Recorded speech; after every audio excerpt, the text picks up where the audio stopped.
Greetings, visionaries. This is your host, the INFJ Visionary. Today I thought we'd start off by talking about myths and INFJ's personal mythology. I saw this as we just type in old INFJ there, and YouTube always throws different things up at the top. So it's good to kind of take the pulse of the INFJ landscape, at least in that moment.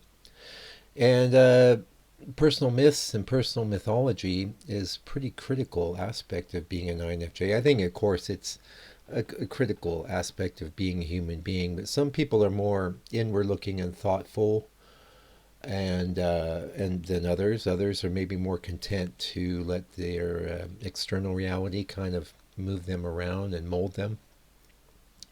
But that's not the INFJ, and if you're an INFJ, you know that already, and you know that your personal mythos, your personal story, is probably the most important aspect of your existence if you really think about it, because it's the filter.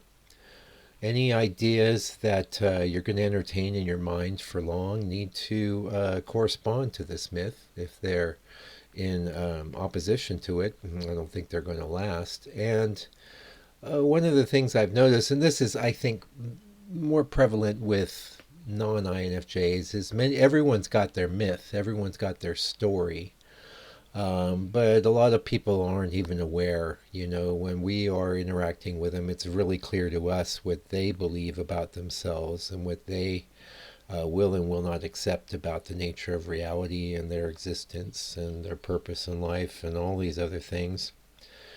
But I think for the INFJ, it's a bit more considered. I think because we have so many different strands of information that we could pull at any given time, we know that there's a choice involved, that we have to craft our own story. And I was mentioning at the tail end of, maybe it was the last broadcast, how, yeah, I think it was. Being an INFJ when you're younger is, I think, way more difficult because, especially if you don't know about the Jungian archetypes, you don't know about the different personality types, it may be all you really know is that whatever kind of person you are, it's not the way other people are. And there's a word for this, it's called weird. And so you're on your own little groove and you don't know why. You don't know how to reconcile this, but because of the extroverted feeling component, you know how to give people what they want. You know how to slot in. On the other hand, if you are at your core very different from other people, you're never going to be quite that comfortable. So it takes a while for us to become comfortable with the way we're wired. And maybe when you're younger, you're like younger people now are going to have more an awareness of this Jungian thing.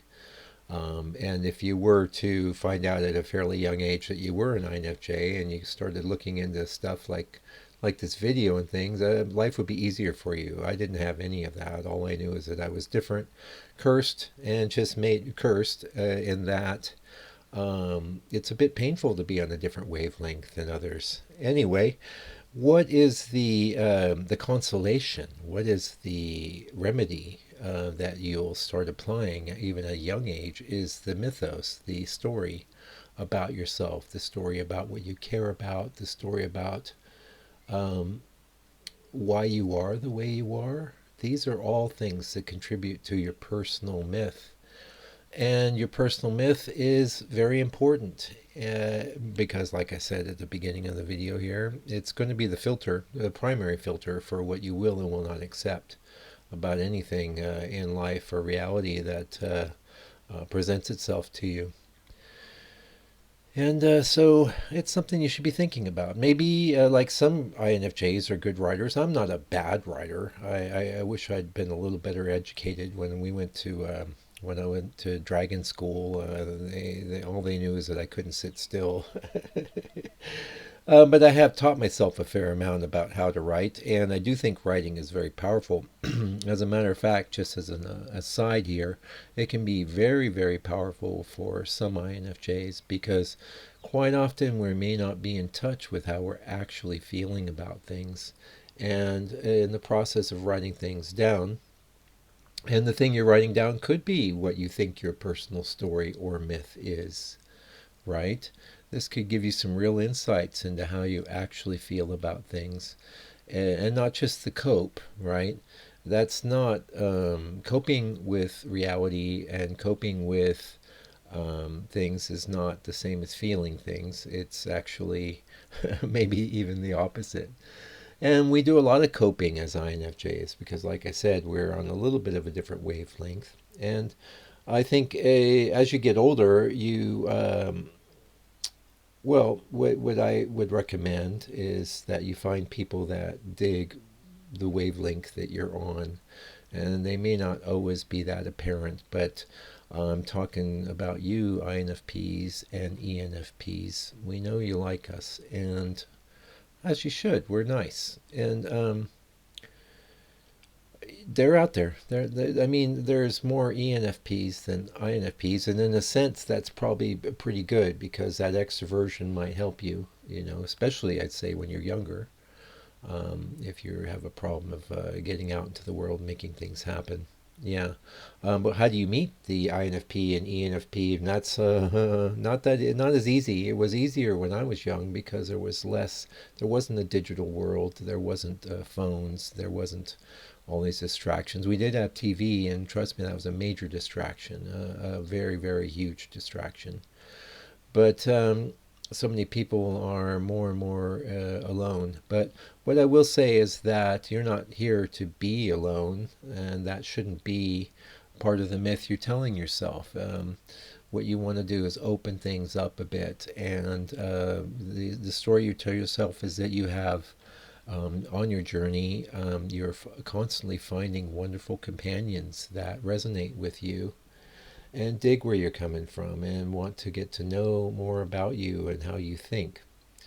That's what you should be believing, because you have a choice what you believe, you have a choice what you entertain. So that's what I have to say about that. Now, I also saw, we have just a minute here at the end, and I like to change subjects. I know that's not necessarily that great for the algorithm, but whoa, Jesus, was he an INFJ? Good question. Well, I have definitely entertained Christian beliefs in the past, and if you do entertain Christian beliefs, then good on you. I think it's a fairly wholesome belief system and has a lot to offer.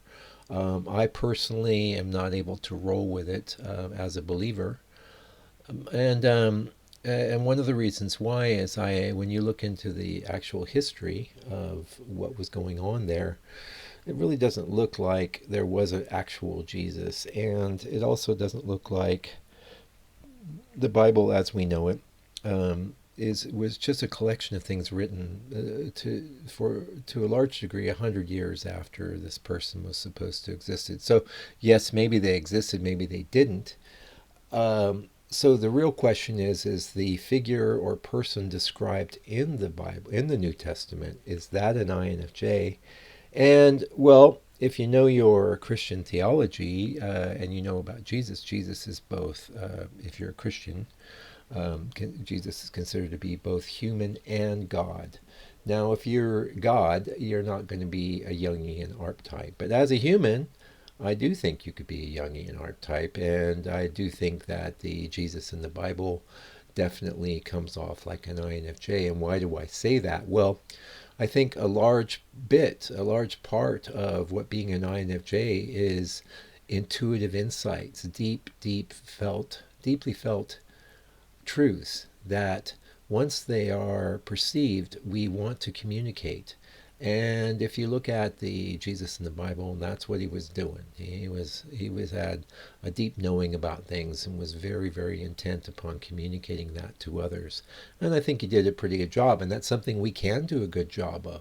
We can use that extroverted feeling component to jive with people, and instead of using it to get lost and bury ourselves in some sort of disguise, we can use it like I'm using it here to communicate and put the word out. And that's it for today. Until I come back, INFJ, keep on keeping on.